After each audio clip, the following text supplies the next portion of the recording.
Tinggal tulang pilu kondisi Mama Dahlia, berat badan tak sampai 40 kg, Kiki Farel ajak berobat ke Penang. Diketahui, Mama Dahlia kini tengah berjuang sembuh dari kanker usus. Meski sudah dinyatakan sembuh pada 2019, namun penyakit itu kembali bersarang di tubuh sang ibunda.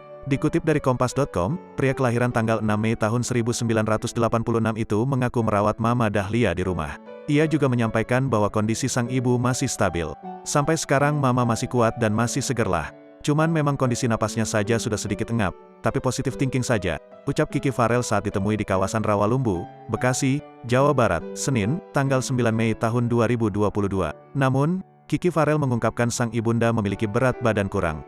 Berat badan itu nggak nyampe 40 kg atau 30-an kilogram. Tinggal tulang saja, katanya. Berusaha agar sang ibu sembuh, Kiki Farel dan keluarga berencana untuk membawa ke Penang, Malaysia. Tetapi rencana tersebut masih dibicarakan dengan pihak keluarga serta tim dokter. Di sisi lain, Kiki menuturkan Mama Dahlia mengalami sakit ketika akan buang air kecil, lantaran efek dari terlalu lama berbaring.